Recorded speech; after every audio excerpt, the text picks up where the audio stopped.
What's good, YouTube? Adriannthakidd back on the reaction video. You know what I'm saying? Today we got Why School is Bad for You by ASAP Science. You know what I'm saying?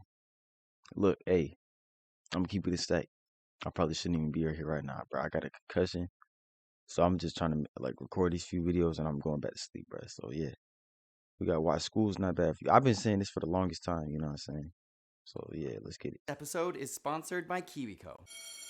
Dear school, today I want to talk about something that on the surface may seem trivial, but it's actually a huge deal, and that is school start times. Because when I tell you that you might not only be severely impacting your students' mental capacity and intelligence, both in the moment and the future, but also impacting their physical and mental health, I'm not exaggerating. Let me put it bluntly. School needs to start later, at least for high school and university age students. And I don't mean later as in later in the year. I mean later as in not so freaking early in the morning.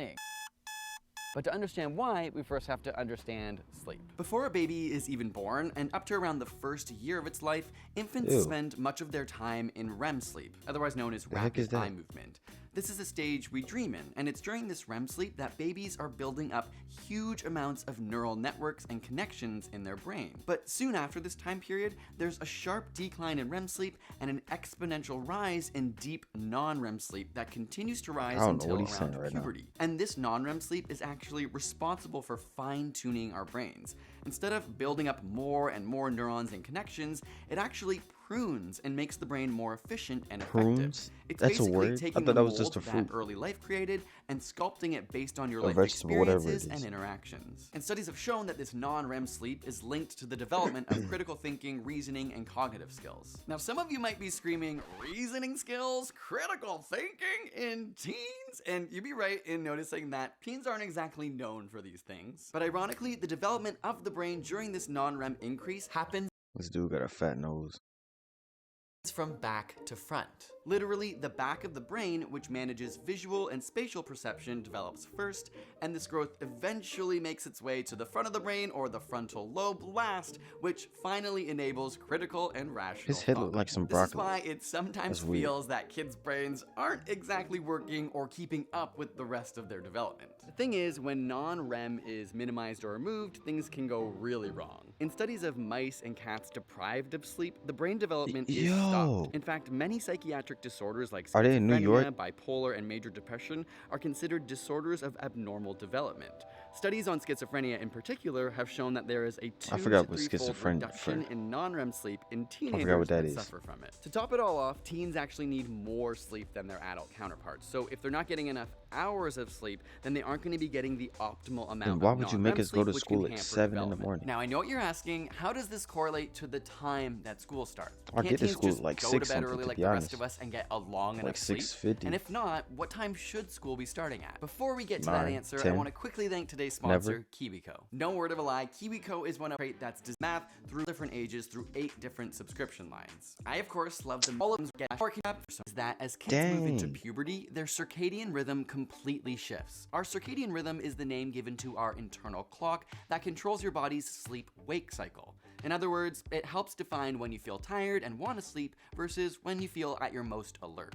This rhythm is, of course, different for everyone. We all have our unique chronotype, which is why some people are considered early birds and others are night owls. But in general, adults share a propensity to wake and sleep at roughly the same time. The thing is, one of the biggest factors defining our circadian rhythm is our age. Young kids before puberty not only need the most sleep, but tend to have a really early schedule. They become sleepy early in the evening and wake up earlier than adults typically. But as we hit puberty, the timing is shifted forward past even their parents by as much as 2 to 4 hours, meaning we want to stay up much later. And this change is seen across all adolescents regardless of culture or geography. Where a 9-year-old will typically fall asleep around 9 p.m., by the age of 16, that's actually often the hour of peak wakefulness. Asking a teenager to go to bed at 10 p.m. is like asking an adult to go to sleep at 7 p.m. In the same vein, waking up at... I cannot go to sleep later than like 11:59 p.m. It's hard, you know, school starts at 7, bro, so I be trying to get my sleep. I just can't go to sleep early. 7 a.m. for a teen is the same as waking up around 4 a.m. for an adult. And I'm pretty sure all of us don't want to be seen same as waking up around 4 a.m. for an adult. What And the I'm pretty heck? sure all of us don't want to be seen at 4 a.m., let alone have to use our brains at 4 a.m. A lot of parents believe that teens are making a conscious decision to stay up later, That's and what that some people if go they to just work. went to bed earlier, they wouldn't be so tired. But the truth is, even if they do go to bed earlier, chances are they'll just be lying in bed awake until their body naturally winds down. Yo, who's recording this dude, bro? Are you telling me somebody's standing over this man?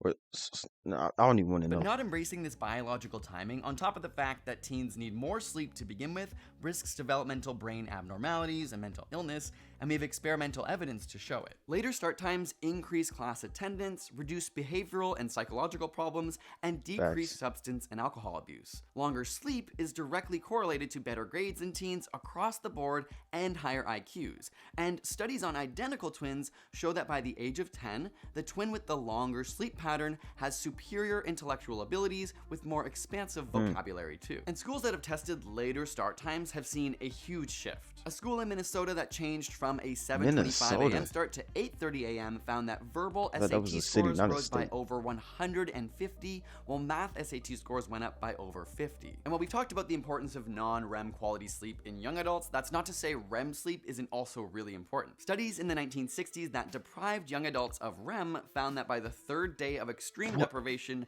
Shorty participants just had started a to spot exhibit of color signs down of her, psychosis.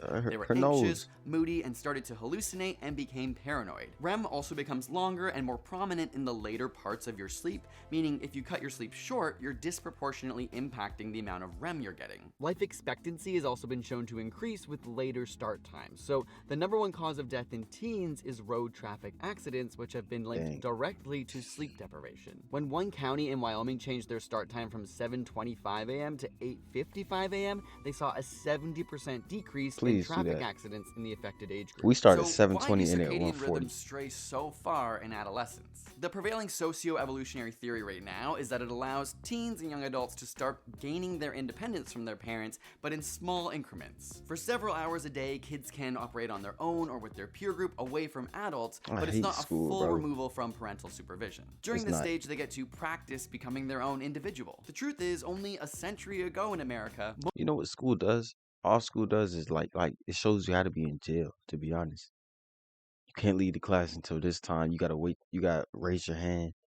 You know what I'm saying? You gotta like look up to authority. It's like if I'm an adult, I understand like some people are gonna look up to a boss, but it's like, bro, I'm an adult too, so why are you controlling me? You know what I'm saying? most schools started around 9 a.m. and Ow. 95% of students woke up without an alarm. Now in the US, 80% of schools begin before 8:15 a.m. and 50% of those start before 7:20 a.m. Not to mention the increasing impact of TVs, computers, and phones in the bedroom. It's no wonder kids are more tired than ever. At the end of the day, the evidence is overwhelming that later start times around 9 a.m. or so are not only preferred by students, but lead to improvements in basically every single Some metric schools we're start at measuring their 9 progress a.m. by and in have like school. like In the 8 words of Dr. classes. Walker, who wrote the book Why But We that's a Sleep, which different was state, the so I live primary in source for Florida. this episode, we're too often focused on what sleep is taking away from our teenagers without stopping to think about what it may be adding. I hope we can change. I hope we can break the parent-to-child transmission of sleep neglect and remove what the exhausted, fatigued brains of our youth are so painfully starved of. When sleep is abundant, minds flourish. When it's deficient, they don't. I hope this video has been informative and useful, especially if you are a parent or a teacher or someone who may let them know its capacities and Yep, hey. So basically, you don't need school. You just need sleep, bruh. So yeah. Comment down below, follow my socials down here, you know what I'm saying? Adriantthakidd, we out.